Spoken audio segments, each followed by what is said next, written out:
producción nacional en materia industrial registró un crecimiento de 16,9% en el primer trimestre. Sin embargo, cuando uno le pone la lupa a la encuesta, pues ahí aparecen dos elementos de alerta. Pues todo lo que tiene que ver con el exceso de la calidad impositiva, vuelve a aparecer el problema de la falta de combustible para el sector industrial y un punto en el cual hizo mucho énfasis el señor Picella en su conferencia de prensa de ayer y tiene que ver con la apreciación del tipo de cambio. Luigi, bienvenidos a 2 más 2.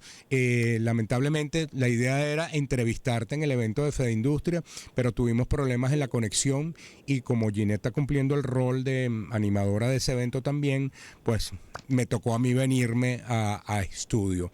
Pero te pregunto justamente, antes de hablar del tema de las leyes de pensiones, este tema de la apreciación del tipo de cambio, hablabas de un encarecimiento de 105% en los últimos 3 años, es decir, ¿se está sintiendo en todos los sectores industriales de una manera igual? Feliz día, Andrés, y gracias por el contacto. Estamos aquí también en esa industria. Y, bueno, me saludas a Ginette. Con gusto, no, ya estaba pendiente, me decían que ya te van a llamar. Entonces, bueno, aquí estamos cumpliendo con todo, ¿no? En primer lugar, sí, hay muchos factores, Andrés, lo que decíamos, crecemos versus el mismo trimestre del año 2023. No obstante, lo que hemos dicho, este crecimiento, en muchos de los casos, las industrias no alcanzan un punto de equilibrio óptimo o también tienen baja rentabilidad. Dicho esto, analizamos los factores, ¿no? Aun cuando también hay buenas perspectivas para este año, el 70 y tanto % de los industriales piensa y manifiesta de que va a ser mejor. Igual las expectativas de crecimiento de la producción de este año rondan alrededor de 8,8%, pero aparecen los factores que están ahí y todo se contrasta porque tenemos una utilización de la capacidad instalada de apenas 38%. Entonces, ¿cómo hacer para crecer de verdad y llegar a un punto de equilibrio normal, óptimo y que también la rentabilidad sea suficiente? Bueno, en primer lugar, está el tema de los excesivos tributos fiscales y parafiscales, que lo vamos a tocar más adelante, pero tal como tú dices, uno de los aspectos fundamentales, Andrés, para nosotros es la apreciación del tipo de cambio. ¿Esto cómo se traduce? Bueno, es que la inflación ha sido mayor que lo que es el deslizamiento del tipo de cambio. ¿Qué trae como consecuencia de esto? Bueno, una positiva. Evidentemente disminuye la inflación, como lo ven que lo ha ocurrido. En segundo lugar, mantienes un tipo de cambio estable. Y como parte negativa, bueno, es casi imposible que la producción nacional compita con los productos importados, por cuanto la cifra que tú acabas de mencionar de la apreciación cambiaria desde el año 2021 hasta abril del año 2024 ronda los 105%. ¿Qué quiere decir esto? Que los productos importados cuestan la mitad de lo que cuestan los productos nacionales, o a la inversa, nosotros tocamos el doble de lo que cuestan los productos nacionales. Esto es un temazo que no es sencillo. Nosotros lo que decimos es que tiene que haber un equilibrio necesariamente y una política cambiaria en donde todos nos sentamos identificados y en donde se le garantiza la producción nacional, Andrés, que a la postre es la que genera empleo, es la que va a hacer posible que se recupere el poder adquisitivo y es la que va a hacer que el consumo aumente, y no solo ellos, sino que generemos los empleos suficientes, no solo para los venezolanos que se fueron, sino todos los venezolanos que salen de las universidades, los tecnológicos y que están estudiando para insertarlos en el mercado laboral. Recordemos que estamos entrevistando a Luigi Picella, presidente de Conindustria. Luigi, lamentablemente se cayó la llamada con el presidente de Conindustria. Vamos a tratar de establecer contacto con él, pero justamente comentábamos que cuando uno le pone la lupa a más allá de lo que revela el crecimiento de la propia industria, hay un punto importante y es que en esta nuevamente vuelve a aparecer como uno de los obstáculos que afronta el sector industrial es la carencia o la escasez que está enfrentando el combustible. A lo largo del año pasado prácticamente este tema se había disminuido. Al menos en lo que era, tuvimos oportunidad el año pasado de ver la presentación de lo que fue el tercer trimestre. A principios de este año vimos la presentación del cuarto trimestre y ahí nos dábamos cuenta sencillamente que no aparecía en los primeros lugares el tema del combustible. En esta oportunidad vemos que, por ejemplo, Ya tenemos a Luigi. Luigi, ya nuevamente te tenemos en línea y fíjate, apuntando al tema de la apreciación del tipo de cambio, yo comentaba ahorita, antes de hacer el nuevo contacto contigo, era que el año pasado el tema del combustible no era que había desaparecido, pero se había disminuido significativamente y nuevamente vuelve a aparecer en este primer trimestre del año 2024. ¿Cuál es la situación, digamos, en este momento, en las conversaciones que han tenido con las autoridades para tratar de solventar el suministro de diésel, que es el principal combustible que requiere la industria? Sí, bueno, sucede que ahora evidentemente es fundamental, un poco más importante, siempre ha sido importante para el transporte, pero en esta coyuntura es el tema eléctrico. Entonces nosotros necesitamos garantizar en esas fallas eléctricas que haya la autogeneración. Es por ello de que para nosotros es fundamental. Lo que hemos estado haciendo es contacto de manera tal de que los sectores primarios y todo ello se mantenga lo que es el surtir este combustible. Aparece nuevamente, no quiere decir que anteriormente no fuera un factor, pero hoy es relevante. ¿Y eso se presenta en todos los sectores industriales? Sucede, Andrés, que cuando vas al interior es donde más se acentúa este problema, ¿no? En Caracas, acuérdate que nosotros quizás no se siente, no solo ellos, sino el tema eléctrico tampoco. Entonces cada vez que vamos a las zonas industriales de todo el país es donde sale uno de esos factores más relevantes, es el tema del combustible y también el tema eléctrico. Fíjate que seguramente cuando ustedes pasaron esta encuesta entre sus afiliados no estaba el tema de la ley de pensiones. ¿Hasta qué punto puede generar una percepción negativa esta reciente legislación? Y la pregunta te la hago sobre todo por un indicador que ustedes vienen incluyendo, que tuvimos oportunidad cuando se hizo el que es el índice de confianza. Habíamos visto cómo en el año 2023 hubo momentos que, sobre todo al inicio, hubo un signo negativo, pero después hemos visto una recuperación y de manera creciente en ese índice de confianza. ¿No corre el riesgo a futuro de que con esta ley ese índice de confianza tenga un retroceso? Mira, Andrés, nosotros hemos hecho propuestas. En primer lugar, la ley de pensiones es algo y una responsabilidad nosotros el cual vamos a asumir. Esa contribución el sector privado la va a hacer de manera tal de mejorar en algo esos ingresos a los pensionados. No obstante, esto tiene un efecto en la industria privada, en primer lugar a nivel de flujo de caja, en segundo lugar nos resta competitividad nacional a nivel de la informalidad.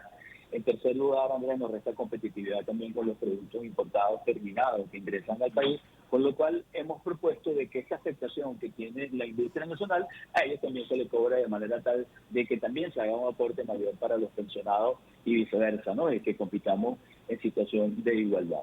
Pero hemos hecho, Andrés, porque esta ley va a tener una afectación aun cuando se deduce el impuesto sobre la renta. Los cálculos que hemos hecho aproximados para el sector industrial es que en 3.44 se incrementan los tributos. ¿Qué hemos pedido a nivel de compensar esto? Bueno, en primer lugar, de que en el caso del IVA y lo que es, nosotros tenemos que enterarlo y pagarlo cada 15 días y el sector industrial da créditos hasta 90 días. Es decir, nosotros financiamos ese tributo. Es que pase, en vez de una declaración y pago quincenal, que pase los 30 días. Esto oxigenaría un poco al sector industrial. En segundo lugar, seguimos, disco rayado en mi caso, y lo voy a seguir insistiendo, es el tema del IGTS en bolívares. Esto tiene una afectación a la producción nacional que no la tiene el producto importado y que nos encarece alrededor de un 12%. Y sería un tributo muy interesante y que se baje. La propuesta que hemos hecho es que si se amplía la base de contribuyentes y se reduce a 0.5%, la recaudación fiscal por ese tributo sería más o menos el mismo. Es decir, estamos pidiendo medidas compensatorias de manera tal de que no se afecte lo que tú dices, Andrés, no solo el índice de confianza, sino que la industria nacional genere más empleo, se recupere el poder adquisitivo, porque como hay una gráfica que está allí, en la misma medida que la utilización de la capacidad instalada aumenta, los ingresos de nuestros trabajadores, la remuneración hacia ellos aumenta. Es decir, son medidas paliativas que, sin evadir la responsabilidad que tenemos, conduzcan a que la industria nacional poco a poco vaya recuperando lo que es la competitividad. Cuando hablamos de competitividad, Andrés, en Venezuela hablamos de puestos de empleo, hablamos de un mejor país, porque a la postre quienes generan empleo dignos, quienes generan empleo y recuperan el poder adquisitivo y quienes también generan tributos es la industria nacional.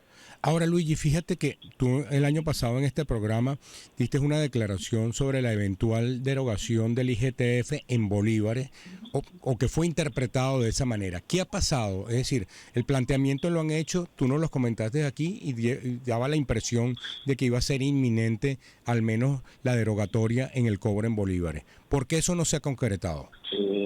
Andrés, era un compromiso en la misma medida de que se recuperasen los ingresos tributarios producto de otra fuente, este impuesto se eliminase o se redujera como lo estamos planteando, ¿no? Entonces, bueno, vamos a seguir retomando esto de manera tal de que sea efectivo, porque, Andrés, aquí se trata de que reduciendo los impuestos como lo estamos planteando y ampliando la base de contribuyentes, incentivando a que haya más contribuyentes, sea la recaudación mayor. Y esto es uno de los impuestos, al igual que digo, por darte un ejemplo, que hay que corregirlo, porque cuando tú aumentas los tributos en demasía, esas tasas lo que hacen es empujar a la informalidad. Y hoy la informalidad se estima de que esté alrededor de un 50%. Bueno, tenemos una gráfica que presentamos aquí en Conindustria, en donde refleja que en Venezuela se paga cerca del 60% representan los impuestos de las utilidades, pero cuando los comparas con otros países del mundo, Andrés, están 20 o 25 puntos por debajo. Pero cuando ves el peso del PIB de lo que aportamos en Venezuela, es la mitad de lo que ocurre en los otros países. Es decir, todos estos impuestos que se están recaudando apenas constituyen un 7% del PIB, pero cuando lo comparas con el resto de los demás países, 14-15%. Es decir, hay una gran informalidad, hay que atraerla, hay que incentivarla, y esto se va a lograr disminuyendo los impuestos y ampliando la base de contribuyentes, sumándole lo que es la producción nacional con una mayor actividad económica. Luigi, fíjate que poniéndole la lupa a una de las gráficas de la presentación que hiciste ayer, vemos sectores como el caso de alimentos, me llamó la atención el caso de madera y papel, e incluso el farmacéutico e incluso el de autopartes, que es uno de los que se ha quejado del tema de las importaciones ilícitas que se están haciendo, que tuvieron importante crecimiento cuando se compara primer trimestre 24 versus 23. Pero hay unos sectores como el que muestran signos negativos, por ejemplo, plástico y caucho, no metálicos. ¿Qué está pasando con esos sectores que tienen signos negativos? Y te lo voy a resumir, Andrés, a veces cuando nosotros hablamos de un promedio, y cuando lo ves por sectores, uno de los sectores que ha mantenido un crecimiento durante los últimos años es alimento y farmacéutico. Es por ello, ¿o por qué ocurre eso? Porque 60% también de los ingresos de los venezolanos, en primer lugar, es destinado a alimentos y después a cuidados personales y después a salud. Todo lo que resta, tú lo dedicas a los demás sectores. ¿Qué sucede?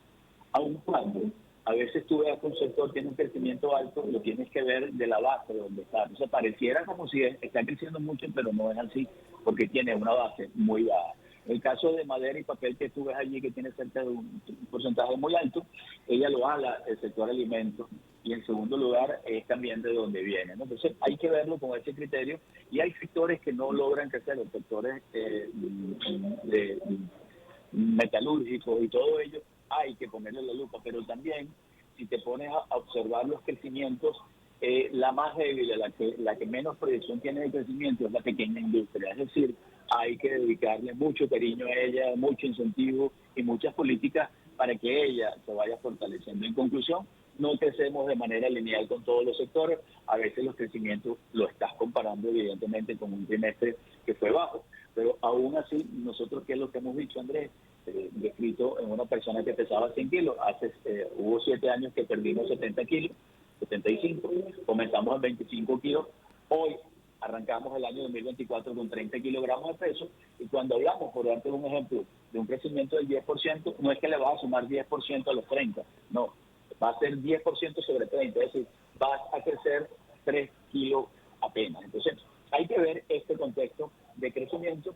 Lo que sí puedo decir de manera positiva es que en Venezuela tiene la capacidad y el potencial de crecer interanualmente 2 dígitos y bueno, no va a llevar el tiempo que nos dé, pero lo que queremos es que sea sostenido y que todos los sectores en una u otra medida estén contemplados en este crecimiento. Bueno, muchísimas gracias a Luigi Picella, presidente de la Confederación Venezolana de Industriales con Industria, quien por cierto se encuentra en este momento en el acto de instalación de Expo Fedindustria 2024 que se está realizando en el Hotel Eurobuilding. Vamos con publicidad. El otro día hablando con mi vecina me dice que le acaba de llegar al celular un correo diciendo